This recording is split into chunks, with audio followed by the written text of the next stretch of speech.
आज या ठिकाणी आंदोलन करत असताना किंवा या रानावनामध्ये गावखेड्यामध्ये राहणाऱ्या सर्वसामान्य कष्टकरी शेतकऱ्यांच्या व्यथा या ठिकाणी मांडण्यासाठी निघालो असताना वाटेमध्येच ही दुःखद घटना कळाली आणि माळशिरसचे डेप्युटी इंजिनियर कालेकर साहेब यांचं अकाली दुःखद निधन झालं. त्यांना आपण सर्वांनी भावपूर्ण श्रद्धांजली या ठिकाणी वाहिलेली आहे. या ठिकाणी येणारा माणूस या प्रत्येकाच्या मनामध्ये त्याग आणि धग आहे की एखादं राज्य पंजाब सारखं 4 वर्ष हातामध्ये सत्ता घेतं काय आणि या सत्तेच्या माध्यमातून शेतकऱ्याला सकाळी 9 ते 5 या वेळेमध्ये भिजवण्यासाठी लाईट देतं काय, सामान्य गोरगरीब माणसाला 100 युनिट पर्यंत लाईट फुकट देतं काय, हे कशाचं लक्षण आहे आणि हे आपल्या राज्यामध्ये का घडत नाही याचे तुमचा लोकप्रतिनिधी आमदार म्हणून माझ्याही मनामध्ये ही भाव ही भूमिका ज्या वेळेला येते त्यावेळी मी सभागृहामध्ये या राज्यामध्ये कुणाच्या तरी मनामध्ये येणार आहे का नाही, कुणाला तरी हे वाटणार आहे का नाही, आजही स्वातंत्र्याच्या 75 वर्षानंतर जर वीज पाणी रस्ते हेच मिळत नसेल तर मग तुम्ही राज्य चालवताय कशासाठी? हे राज्य चालवण्यासाठी कुणाला तरी द्या, कोणतरी शिक्षित असेल, कुणाच्या मध्ये तरी कुवत असेल. निवडणुका जिंकण्याचं तंत्र म्हणजे काय राज्य चालवण्याचं तंत्र नाही. काय या पंजाब मध्ये आरोग्याच्या सुविधा संपूर्ण शरीराला 10 लाख रुपयापर्यंत आपल्यामध्येच का असं आहे की अमुकच रोग असला तर त्याचं फुकट होईल, तमुकच नसेल तर त्याला जीवच द्यावा लागेल, किडनीच विकावी लागेल. हे का त्या राज्याने शक्य केलं? एक तर ते शिक्षित असले पाहिजेत, बुद्धिमान असले पाहिजेत, त्यांच्या मनामध्ये ती तळमळणारी भाव असला पाहिजे. आणि हे कोणतंच नसताना मग हे राज्य कुठल्या दिशेने जाणार आहे?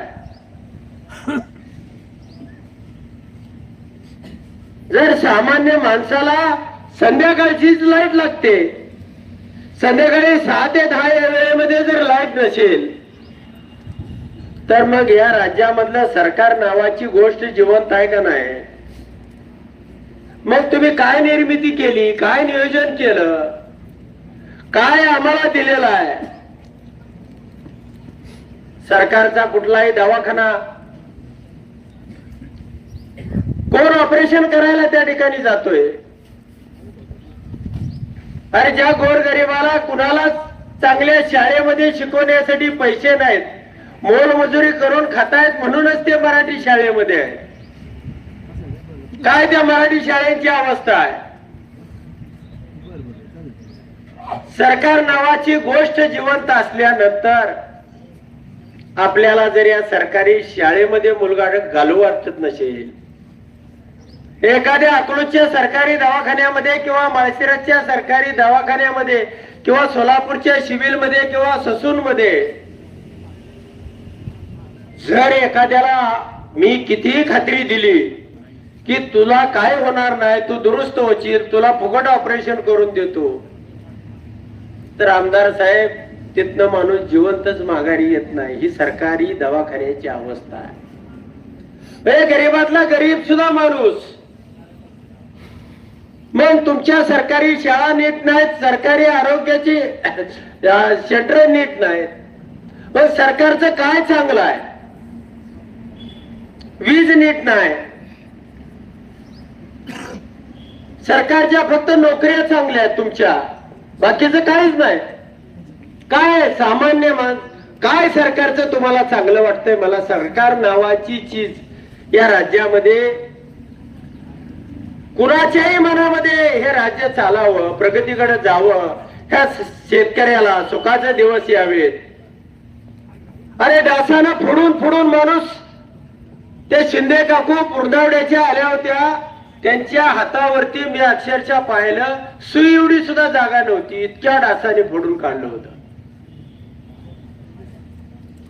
का मलेरिया होणार नाही, काय रोगामध्ये एखाद्याचा जीव जाणार नाही, आणि कितीतरी लोक गरीब मेली, काय तुमच्या बापाचं जाणार आहे, सरकारच्या जाणार आहे, कुणाचं जाणार आहे.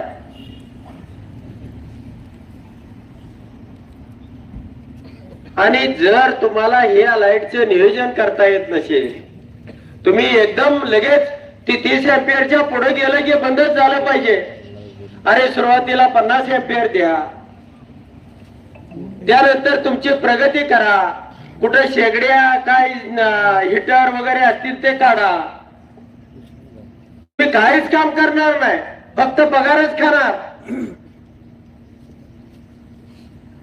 अरे मग आम्हाला बाकीची 20 तास लाईट कुणाला लागते, कशाला लागते?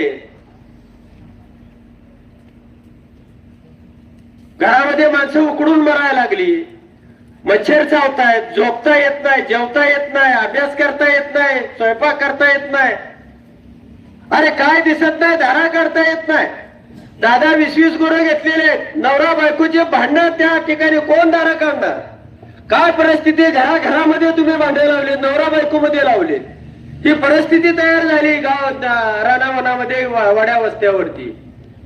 आज एकमेव त्या दुधाच्या धंद्यावरती, कष्टावरती ही माणसं जगतायत.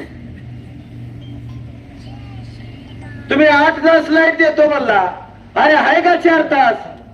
100 वेळा लाईट त्याच्यामध्ये घालवताय.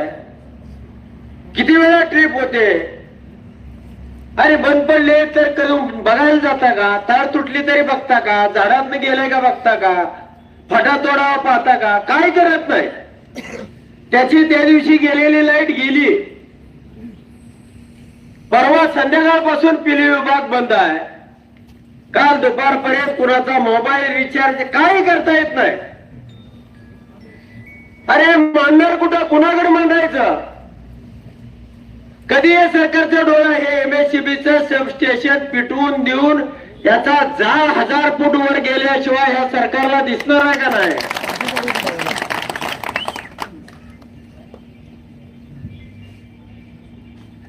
सरकारला का कधी काय केलं म्हणजे दिसणार आहे. अरे किती जणांचा जीव गेला, कुणी आता आमदारना जीव गेला म्हणजे तुम्हाला कळणार आहे का? तुमच्यामध्ये काही संवेदना आहे का नाही? आणि मग सरकार ते कशाला आम्हाला पेटवायला लागायचं आहे का? ते चुलीत घाला ना, आम्ही लाकडं घालतोय, तुमची वीज नाही. कशाला पाहिजे आम्हाला असं सरकार नावाची गोष्ट? त्याला काहीच देता येत नाही.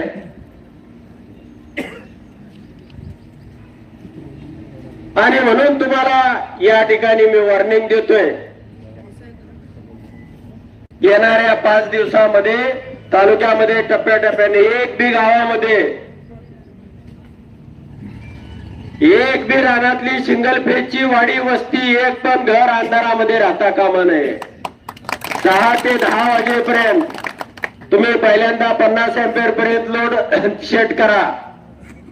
त्यानंतर टप्प्याटप्प्याने 10-15 दिवसांनी पुन्हा 40 वर आणा, 35 वरती आणा. हे तुमचं काम आहे, तुमची जबाबदारी आहे. तालुक्यामध्ये जवळजवळ 400 स्टाफ आहे. तुम्ही प्रत्येकाला काम वाटून द्या. त्या ठिकाणी धारा काढण्याची किमान, आणि त्याला लाईट, त्याचा पंखा, त्याला झोप तरी लागली पाहिजे, त्याला जेवण बनवता आलं पाहिजे. आणि काय व्यवस्था करायची ती करा. कोण सिंगल फेज मोटर चालू करतात ते जप्त करून आणा, पण ही सिंगल फेजची लाईट ही असलीच पाहिजे. आणि जर ती तुम्हाला देता येत नसेल तर या तालुक्यामध्ये एकाही कर्मचाऱ्याने या MSCB मध्ये थांबायचं नाही. सगळा तालुका खाली करायचा. आम्हाला दुसऱ्या वेळेला लाईटच नको आहे. आम्हाला लाईट लागते ते संध्याकाळी 6 ते 10 या वेळेमध्येच लागते. आणि तीच देत नसाल तर तुमच्या लाईटला काय आग लावायची आहे? कशासाठी वीज वितरण कंपनी आणि पारेषण हे कशासाठी ठेवलेलं आहे? काय ह्याची गरज आहे? आणि तुम्ही काय करणार आहात, त्याचं नियोजन काय आहे हे या ठिकाणी आपण सांगावं. तुम्हाला आम्ही निवेदन देऊ आणि या निवेदनानुसार या ठिकाणी कारवाई झाली पाहिजे. हे काय नुसतं एका दिवसाचं किंवा तुम्हाला मोर्चा काढून आंदोलन नाही. आम्हाला ही लाईट मिळाली पाहिजे आणि त्यासाठी जे काय करावं लागेल ते करण्याची या सगळ्यांची तयारी आहे. आज प्राथमिक स्वरूपामध्ये 100, 200, 500 लोक आले असतील. उद्या 25,000 लोकांना हे आवाहन केलं तर त्या ठिकाणी ते लोक येऊ शकतात. प्रत्येक गावखेड्यातल्या माणसाला त्याच्या वेदना, त्याचे चटके, त्याचे हाल त्या ठिकाणी मी पाहतोय. आणि म्हणून तुम्हाला सन्मानाची विनंती करण्यासाठी या ठिकाणी आलेलो आहे. तुरुंग किंवा अड्डा कामाला फार मोठी गोष्ट नाही. आयुष्यामध्ये अनेक प्रसंगामध्ये किंवा अनेक या सामान्य माणसासाठी आम्ही तुरुंगामध्ये गेलेलो आहे आणि ती जाण्याची आमची भूमिका आहे. पण कोणत्याही परिस्थितीमध्ये आम्हाला संध्याकाळी 6 ते 10 ही लाईट असली. 10ला घालवा. तुमचं लोडशेडिंग पुन्हा करा, दुपारी करा, सकाळचं करा, 6 नंतर करा. आम्ही सकाळी 6 पर्यंत धारा काढून घेऊ. पण कोणत्याही परिस्थितीमध्ये काय लवकर धारा काढू, तासभर 7 वाजेपर्यंत काढू. पण आम्हाला लाईट ही कोणत्याही परिस्थितीमध्ये पाहिजे. आणि म्हणून तुमची काय जी भूमिका आहे ती या ठिकाणी या सर्व लोकांच्या समोर मांडावी अशी आपणाला विनंती करतो. आणि या ठिकाणी माझे 2 शब्द पुढे करतो. धन्यवाद.